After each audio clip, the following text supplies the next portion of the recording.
नमस्कार और जय हिंद। हमारी इस खास पेशकश शुद्ध भूमि में आपका स्वागत है। आज एक बहुत महत्वपूर्ण दिन है क्योंकि अमेरिका और ईरान के बीच समझौते को लेकर कई सारी जानकारियां सामने आ रही हैं। हम अगले 1 घंटे मैं और प्रेरणा इस बात का विश्लेषण करेंगे कि आखिरकार इस पहला जो समझौता होने जा रहा है उसमें किसने ज्यादा पॉइंट्स अर्जित किए हैं। अब पाकिस्तान का इसके अंदर क्या रोल है, इस डिक्लेरेशन को कहां पर साइन किया जाएगा। डोनाल्ड ट्रंप यूरोप की बात कर रहे हैं, लेकिन इस समझौते की ब्लूप्रिंट्स हम आपको बताएंगे अगले 1 घंटे के दौरान। लगता है अमेरिका और ईरान के बीच जारी दुश्मनी अब अंतिम चरण में है और दोनों ही देश सुलह के बेहद करीब पहुंच गए हैं। जी हां, ऐसी खबरें हैं कि दोनों के बीच जल्द समझौता होने वाला है। जहां एक तरफ ईरान के विदेश मंत्री दावा कर रहे हैं कि अमेरिका के साथ समझौता सबसे करीब है, दूसरी ओर ईरान होर्मुज में अमेरिका को निशाना बना रहा है। अमेरिकी सेना इस हमले को नाकाम करने में जुटी है।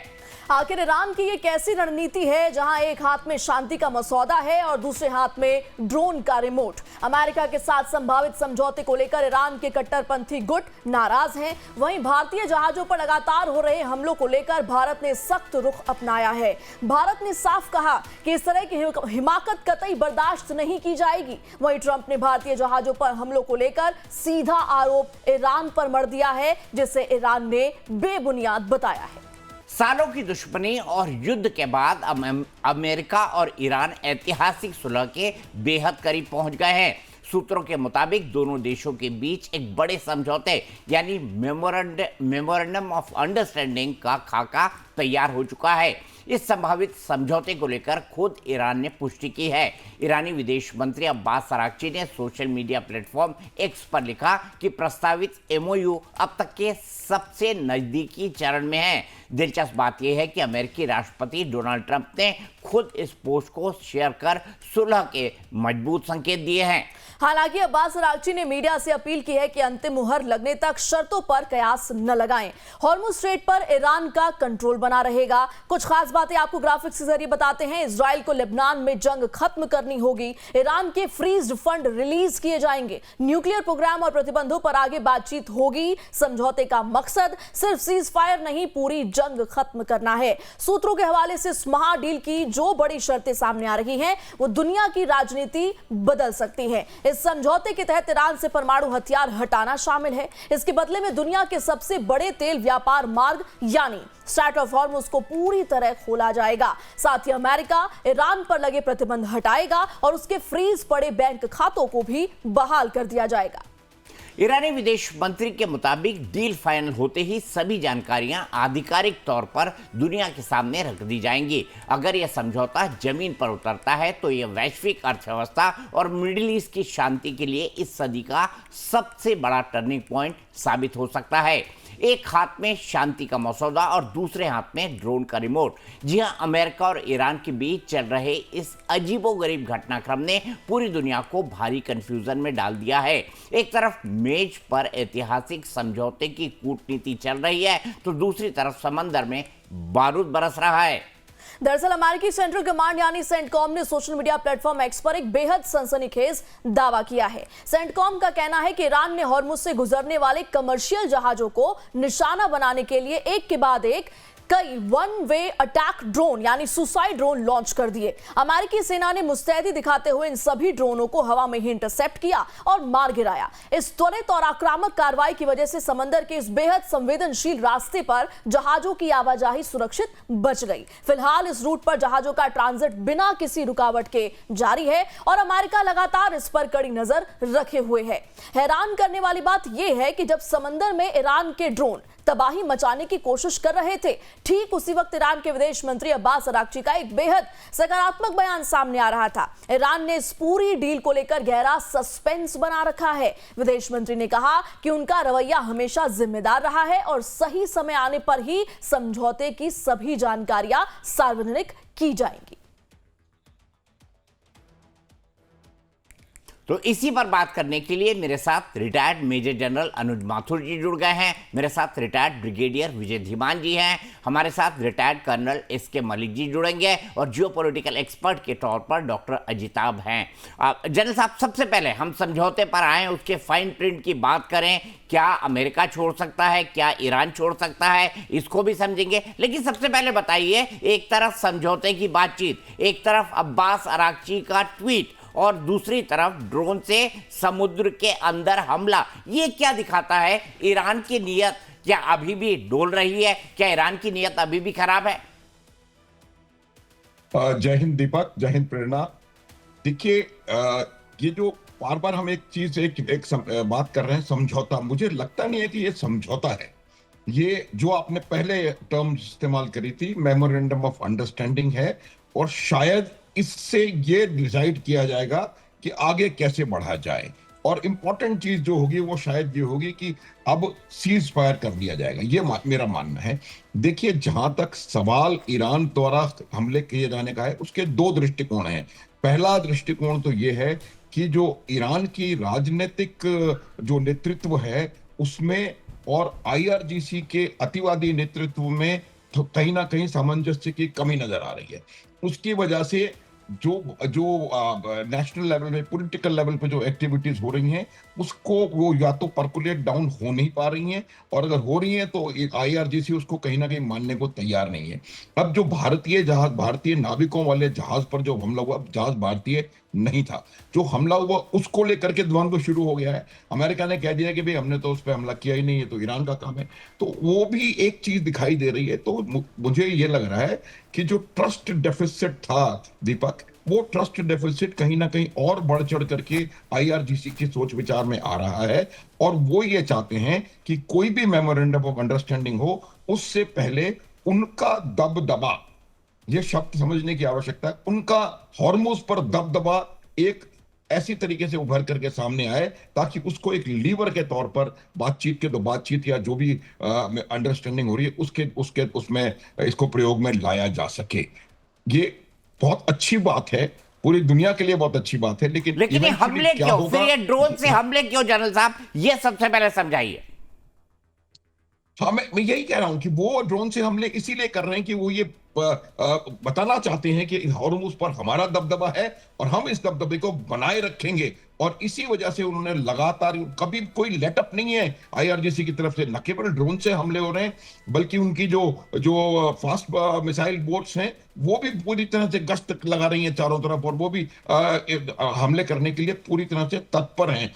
मकसद सिर्फ एक है कि जब बातचीत की जाए तो ये हो कि अमेरिका शायद रिसीविंग एंड पर रहे as far as Hormuz is concern, क्योंकि एक चीज उन्होंने निश्चित कर ली है ईरान ने, और वो ये है कि हॉर्मुज पर अपना कंट्रोल किसी कीमत पे वो छोड़ने के लिए तैयार नहीं है। अगर वो इस हॉर्मुज पर कंट्रोल काबिज रखते हैं तो मुझे लगता है ये अंतरराष्ट्रीय व्यवस्थाओं के लिए एक बहुत गलत सिग्नल होगा और बहुत गलत बात रहेगी। तो इन हमलों का मकसद सिर्फ एक है कि दबाव बढ़ाया रखे और अपना दबदबा हॉर्मुज में कायम रखे।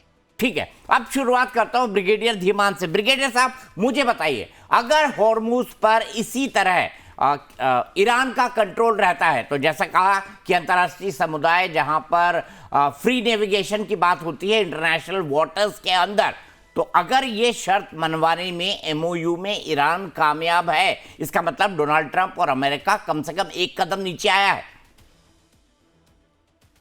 देखिए, मैं बिल्कुल मानने को तैयार नहीं हूं कि अमेरिका इस शर्त को मानेगा। अभी यहाँ क्या हो रहा है, अभी जनरल साहब ने भी आपको बड़ा अच्छी तरीके से बताया।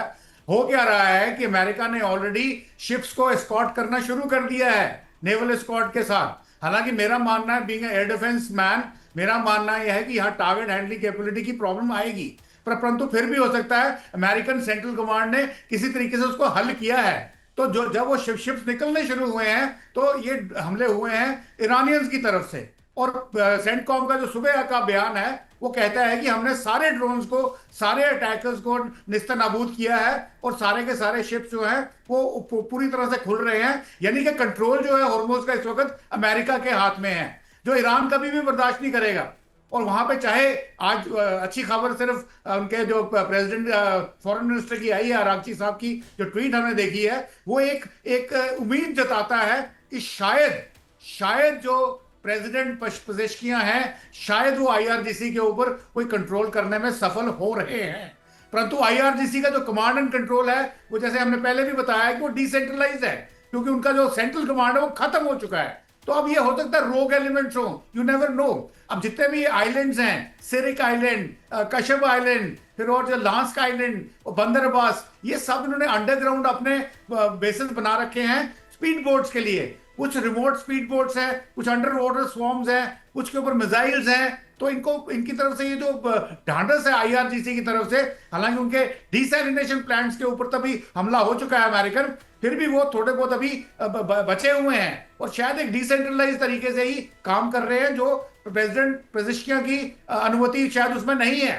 परंतु फिर भी क्योंकि वो शुरू से ही प्रेसिडेंट पेजेशकियां या आरागची के जो स्टेटमेंट्स आए हैं वो कहते रहे हैं कि देखिए हम समझौते के लिए तैयार हैं, हम बातचीत के लिए तैयार हैं, परंतु हमारी अपनी शर्तों पर ना कि लाइक आईआरजीसी कि हम बिल्कुल कुछ ये नहीं होने देंगे, वो नहीं होने देंगे। तो वो खड़ा रवैया उनका नहीं है। तो मुझे लगता है कि शायद एक हमें कहते हैं ना रे ऑफ होप मिली है कि हो सकता है कि कुछ समझौता होने की कगार पे है। परंतु ये जो छुटपुट घटनाएं आप बोल रहे हैं कि सीज फायर का उल्लंघन हो रहा है, ये ईरानियंस के आईआरजीसी करते रहेंगे और सेंट्रल कमांड इसको रिबर्ट करती रहेगी, वो जवाब देगी।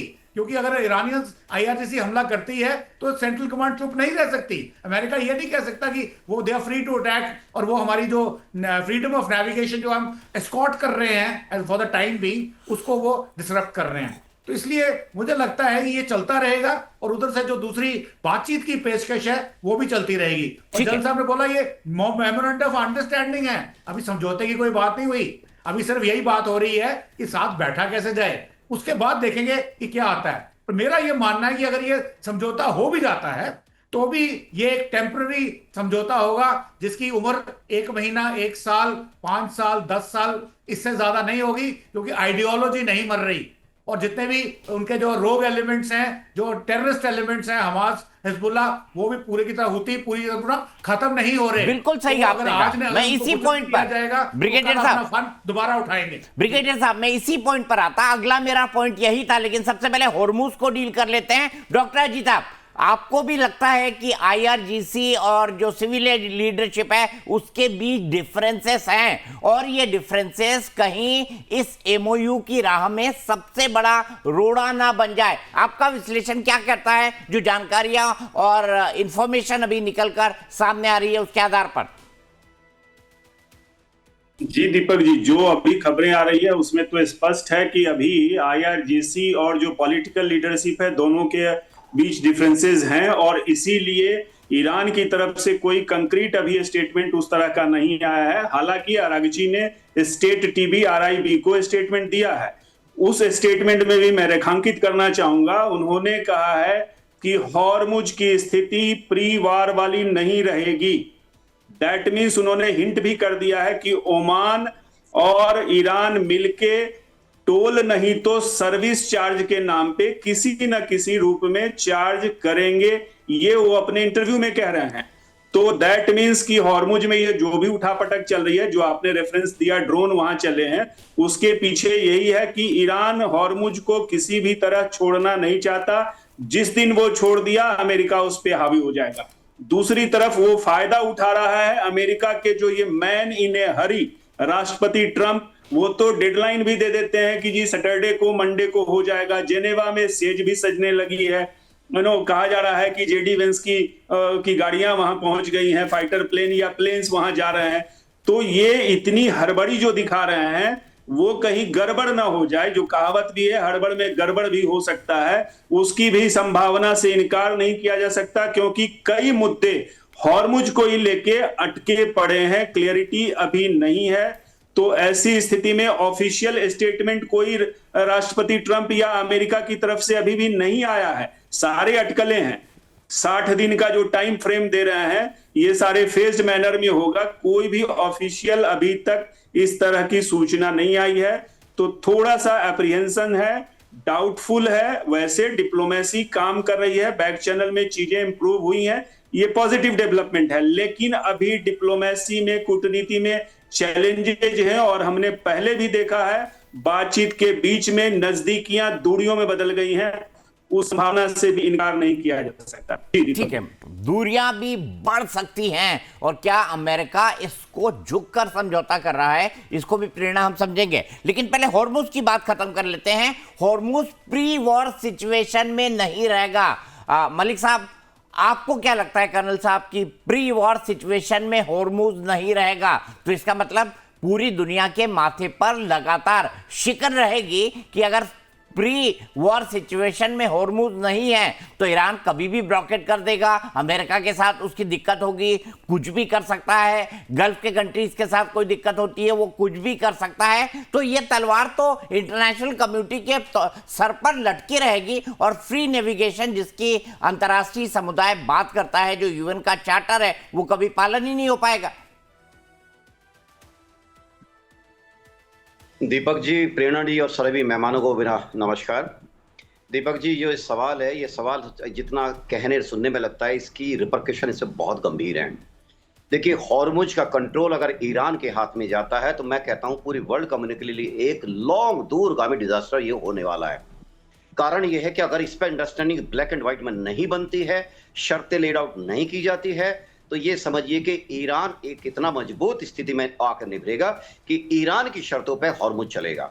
और हॉर्मुज नहीं, ईरान की आधी शर्त पे बंदर जो बाबंदेल वाला रास्ता है वो भी आएगा, क्योंकि ईरान यहां की मजबूती करने के बाद, अपनी शर्तों को लादने के बाद, अब आप उसको चाहे टोल टैक्स कह लीजिए, सर्विस टैक्स के लीजिए, मतलब है ऑयल प्राइसेस को अपने हिसाब से चलाना। जो अमेरिका अभी तक पेट्रो डॉलर के हाथ में चलाते हुए और अपनी 3 जो जीसीसी कंट्रीज है इनके साथ मिलकर दोस्ती निभा के और इनको रक्षा कवच देकर, इनके ऊपर अम्ब्रेला लगाकर डिफेंस का, और अब तक चला रहा था, ईरान उस पोजीशन में आ जाएगा। ईरान अपने हिसाब से इजाजत देगा कि किसको इजाजत दी जाए, किसको ना दी जाए। और ये बात आपने बिल्कुल सही कही, ये भी कर सकता है कि कल वो सुरक्षा के कारणों का हाथ देगा, दूसरा बहाना बना के और मुझको पार्शियली बंद करेगा या कंट्रोल करेगा।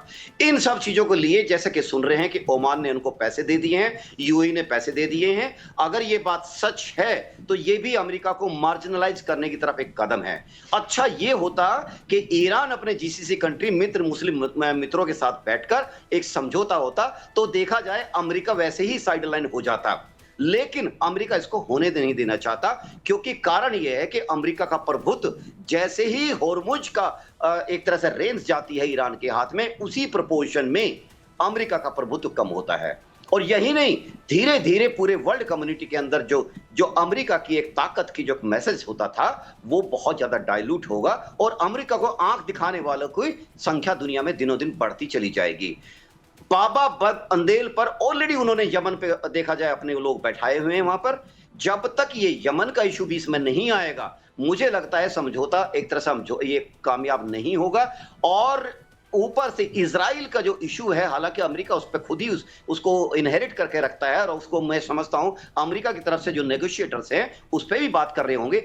अगर ये हूती वाला, हिजबुल्लाह और ये वाला इशू नहीं कंसर्न होता है तो बात उससे भी बुरी हो जाएगी। ठीक है कर्नल साहब, मैं इस बात पर आऊंगा, हमास, हिजबुल्लाह और हुती, इस पॉइंट पर मैं आऊंगा, लेकिन उससे पहले हॉर्मुज को आपने सबने कहा कि अगर इसका कंट्रोल या पार्शियल कंट्रोल भी अगर ईरान के हाथ होता है तो आने वाले समय में ये एक बड़े संकट का संकेत हो सकता है। अब सवाल यहां पर खड़ा होता है कि अभी तो जो परमाणु पर बातचीत होगी वो इस एमओयू के बाद होगी, हुती, हिजबुल्लाह और हमास पर कोई कमिटमेंट सुनाई पड़ता है अभी तक है ही नहीं। इसके अलावा जो तीसरा सबसे बड़ा मुद्दा है वो मुद्दा है कि गल्फ कंट्रीज को लेकर ईरान का रुख क्या होगा और क्या वो अब्राहम एकॉर्ड के अंदर शामिल होगा, उसकी अभी तक दूर दूर तक बात नहीं है।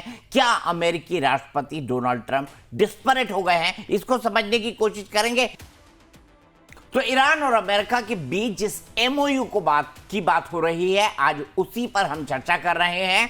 हमने बात की कि हॉर्मुज स्ट्रेट क्या ईरान के कंट्रोल में रहेगा। अभी तक इंडिकेशन यही हैं। इनफैक्ट अगर पार्शियल कंट्रोल भी हुआ ईरान का हॉर्मुज स्ट्रेट के अंदर, तो फ्री नेविगेशन वाली जो दुनिया का यूएन चार्टर है वो खतरे में पड़ जाएगा। क्या अमेरिका इसकी इजाजत देगा? अभी तक लगता है शायद दे दी है।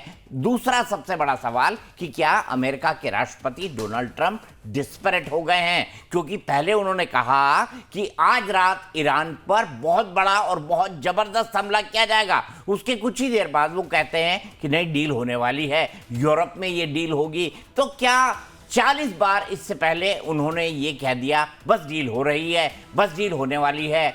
ईरान बहुत डिस्परेट है, लेकिन डिस्परेशन क्या ट्रंप का दिखाई देता है? जनरल साहब, डिस्परेशन ट्रंप का दिखाई देता है कि कहीं ना कहीं किसी अंडरस्टैंडिंग तक पहुंचा जाए?